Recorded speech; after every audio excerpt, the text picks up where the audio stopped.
திமுக மீது போடுறது போய் வழக்கா? ஜாஃபர் சாதிக்கு சூடோ ஃப்ரெண்ட் கடத்திருக்காரு. அந்த ஜாஃபர் சாதிக்கோட ஹோட்டலுக்கு போய் அந்த ஜேஎஸ்ஆர் ரெசிடென்சின்னு நினைக்கிறேன், அந்த ஹோட்டலுக்கு போய் சேகர்பாபு திறந்து வச்சதெல்லாம் வீடியோ இருக்குல்ல.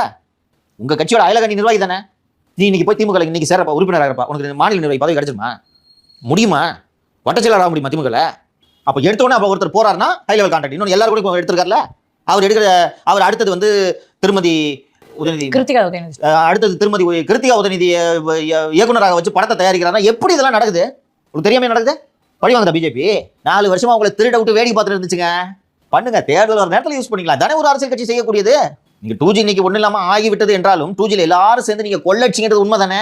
அந்த 2G ஸ்பெக்ட்ரத்துக்கான கட் ஆஃப் டேட்டை மாற்றி ரியல் எஸ்டேட் கம்பெனிக்காக ஒரு 2G லைசன்ஸ் கொடுத்தாருன்றது உண்மை தானே. 1000 உருட்டு விட்டுவார் அண்ணா ராசா இன்னைக்கு.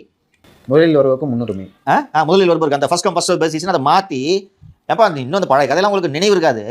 திடீர்னு 25ஆம் தேதி லாஸ்ட் டேட்னு இருக்குமா, வெப்சைட்ல அனௌன்ஸ் பண்ணியாச்சு. திடீர்னு ஒரு நாள் காலையில் 20ஆம் தேதி லாஸ்ட் டேட்ட்டாங்க. 20ஆம் தேதி லாஸ்ட் டேட் சரி இன்னைக்கு போகலான்னு சொன்னா நீங்க வரும்போது 10 லட்ச ரூபாய் டிமாண்ட் ஆஃப்டோட வரணும்ட்டாங்க. 10 லட்ச ரூபாய் சம் அமௌண்ட். ஐயோ எப்படி எல்லாரும் பேங்க் நோக்கி ஓடும்போது அந்த 10 லட்ச ரூபாய் டிமாண்ட் ஆஃப்டோட ரெடியா 5 கம்பெனி மட்டும் இருக்கு.